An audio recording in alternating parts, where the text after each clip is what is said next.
Teman, ini barusan datang ya, oli Castrol Power One Ultimate Matic ya, yang full sintetik ya. Ini yang baru teman-teman. Jadi saya kenapa beli online, karena yang jual ini di toko offline itu masih sedikit. Kebanyakan yang Castrol Power One biasa ya teman-teman. Jadi saya belinya online dan ini barusan datang tadi ya. Ini ya, Castrol Official Store ya. Agak ngeblur ya teman-teman ya. Jadi barusan datang ini tadi. Jadi saya mau isikan di Vario 125 ya, yang baru ya. Jadi ini motor ini akan saya jelaskan dulu ya, motornya kondisinya seperti apa. Ini keluaran tahun 2022 kemarin ya, November. Jadi dari awal motor ini tuh sudah saya ganti Castrol Power One ini ya, Castrol Power One Ultimate Matic ini. Jadi awal-awal itu langsung saya ganti, kilometer 10 saya ganti. Terus servis pertama juga tidak saya isikan oli MPX 2 ini ya teman-teman ya. Nah ini ya. Jadi olinya oli yang baru bawa pulang ya. Ini kalau nggak salah Desember. Mana ya? Nah ini tanggalnya 24 Desember 2022. Jadi ini pergantian oli Power One Castrol Ultimate ini yang ketiga teman-teman. Jadi saya bisa nge-review. Kenapa nggak awal-awal? Karena biasanya awal-awal itu masih kecampur sama oli ini ya. Jadi masih campur, belum keluar lah kemampuannya. Yang kedua juga belum saya review. Jadi yang ketiga ini saya mau review gimana enaknya pakai Castrol Power One Ultimate ini ya. Yang ketiga. Jadi sini sudah pure Castrol Power One Ultimate Matic ya. Ini sudah saya tap juga ya, warnanya kayak gini. Ini kilometer 2000 teman-teman. Ini masuk ke kilometer 2000 ini ya. Jadi waktu itu saya ganti kilometer 1000 ya. Jadi kilometer 10 ke 1000 saya ganti. Sini 1000 ke 3000. Jadi ini sudah jalan 2000 km. Jadi ini kondisi oli 2000 km. Akan saya taruh. Ini udah sore tuh teman-teman. Nah ini ya, kondisinya seperti ini olinya. Jadi idealnya tuh ganti oli itu kilometer 2000 teman-teman. Jangan lebih dari itu ya. Kalau enggak motor kalian berkerak nanti. Banyak sludge juga, gel. Jangan nurutin ya. Ya kalian tahu sendiri, riset sendirilah. Kondisi motor yang diganti olinya tiap 4000 km dan pakai oli ini ya, itu kondisinya seperti apa. Kalian cari sendirilah, entah bagus atau jelek. Saya nggak bilang jelek loh ya, kalian cari sendiri aja. Jadi saya pakai Castrol Power One Ultimate ini. Sebenarnya mau saya ganti oli mobil teman-teman ya. Oh iya, saya juga beli ini juga ya, dengan yang lebih kental 80W 90. Ini oli gardanya cuman kekentalnya paling 15W 40, cair ya, encer ya. Gardanya saya ganti ini biar lebih smooth. Mungkin tarikan agak berat, cuman dia lebih aman, lebih safety, dan lebih smooth ya teman-teman, lembut ya teman-teman. Jadi nanti akan saya ganti dengan entah Castrol GTX 5W30 atau Fastron yang warna biru ya. Oke, saya ganti dulu ya olinya ya.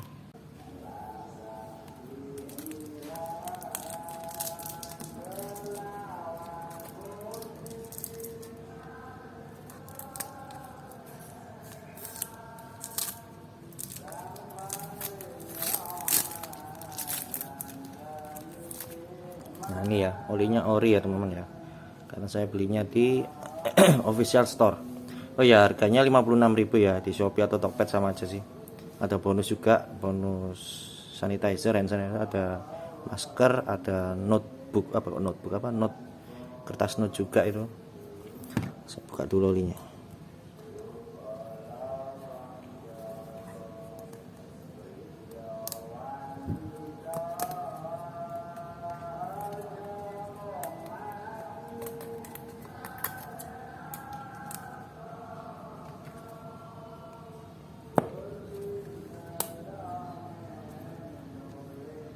Nah, jadi nggak perlu corong ya kalau kalian pakai oli Castrol ini, nggak perlu corong. Tadi cara bukanya seperti itu ya, ditarik ini teman ya.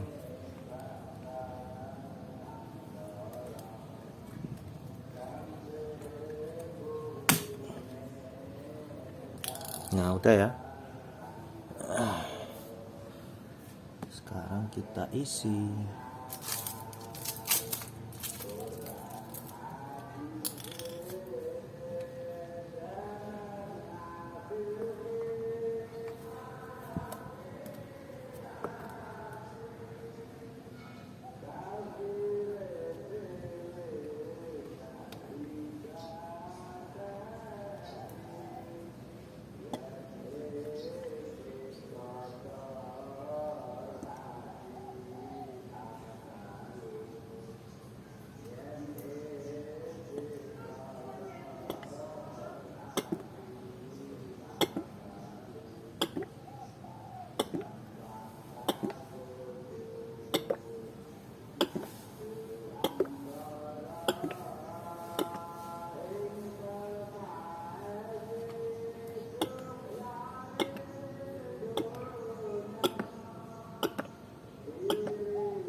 Nah, bersihkan dulu ya sisi-sisinya kotor itu.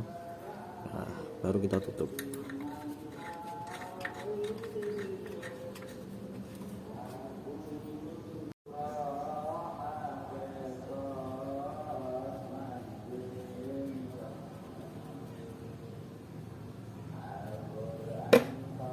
Oke teman-teman, sekarang saatnya saya mereview gimana sih enaknya pakai oli Castrol Power One Ultimate ini teman-teman ya. Ini yang 10W30 full synthetic APSN teman-teman ya. Ini sudah APSN. Jadi setahu saya yang full synthetic di Indonesia itu cuman dua ya teman-teman ya. Dua merek maksudnya. Itu oli Castrol ini sama Repsol teman-teman. Repsol yang Smarter yang bungkusnya oranye itu yang harganya 140.000, 130-an ribu ya teman-teman. Jadi nanti rencana saya akan nyoba full synthetic, akan saya bandingkan teman-teman ya. Saya pengen bandingkan, penasaran ya, antara full syntheticnya Castrol ini sama full syntheticnya Repsol itu enak mana.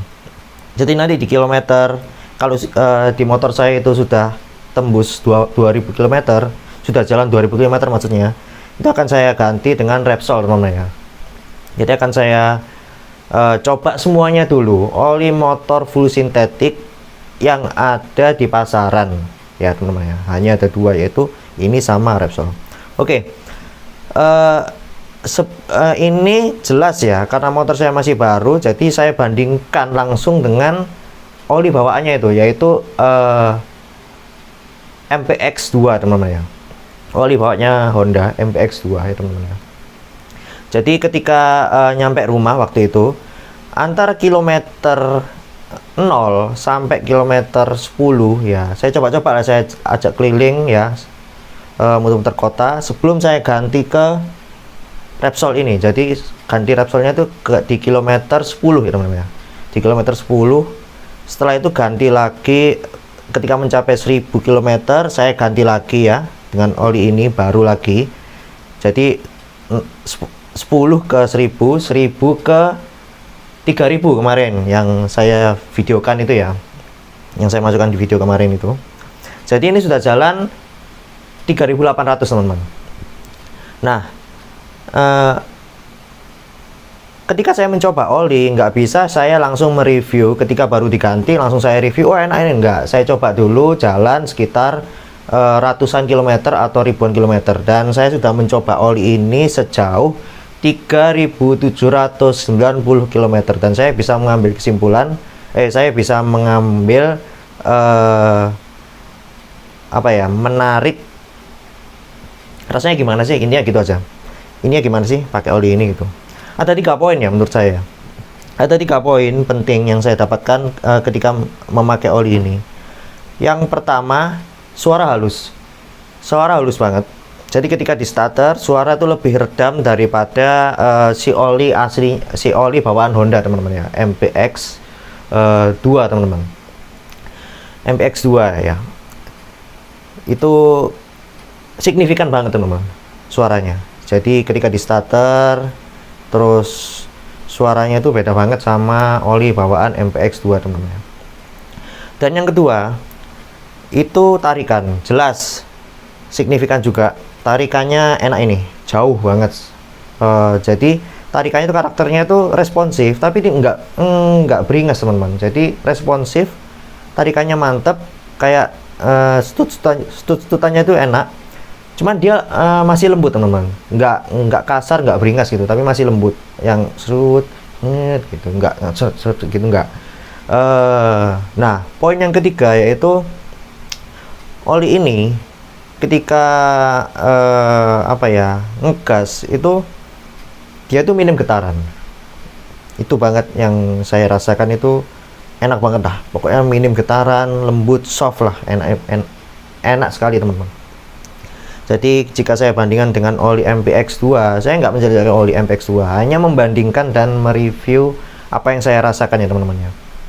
Itu ya 3 poin penting itu. Yang pertama, suaranya lebih redam atau halus, knockingnya lebih nggak berasa ya teman-teman ya, knockingnya lebih nggak berasa. Apalagi kalau saya padukan sama, saya kan bensinnya pakai V-Power ya teman-teman ya, saya pakai V-Power. Yang kedua, poin yang kedua yaitu tarikannya mantap, tapi masih halus, masih smooth, nggak kasar ya teman-teman ya. Yang ketiga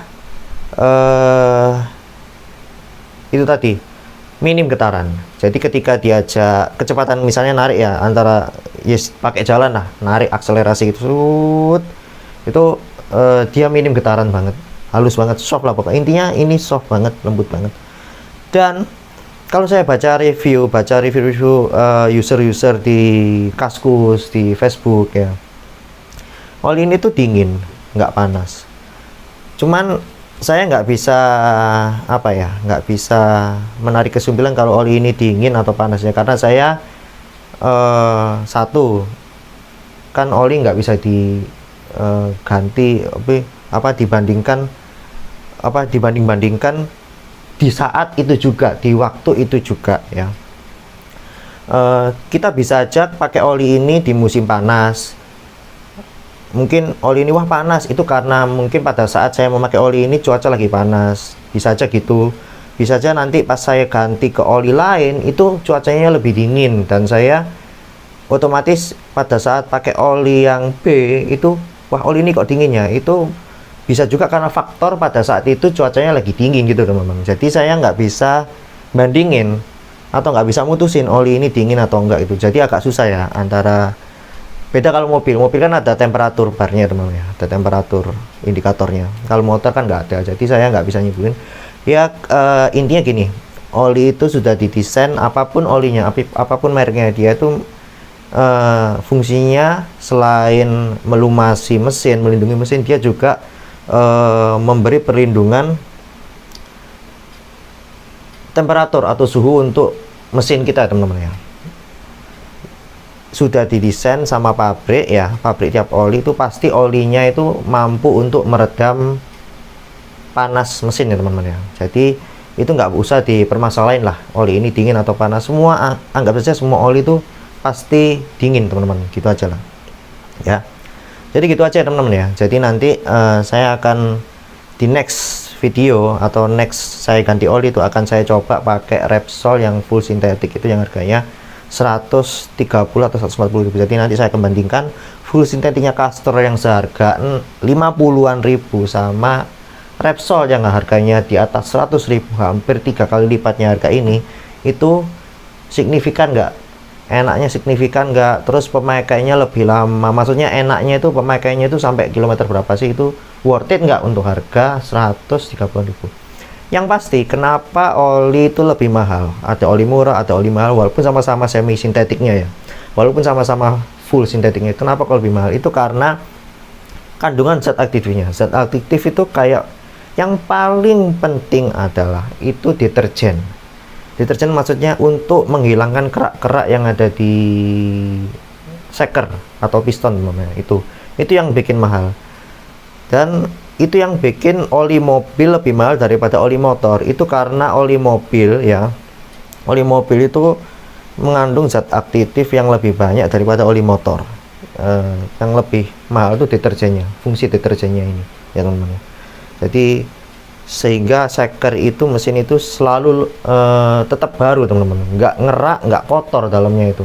Kalian nanti akan saya carikan fotonya ya, gimana sih seker yang berkerak atau kotor, atau yang intinya yang kalau kalian nggak disiplin ganti oli, atau cuman oli berkurang diisi dikit, oli berkurang diisi dikit nggak diganti, gitu dampaknya seperti apa nanti akan saya kasih gambarnya ya di video ini. Oke, sekian, terima kasih, jangan lupa like, komen, dan subscribe, dan terima kasih. Wassalamualaikum warahmatullahi wabarakatuh.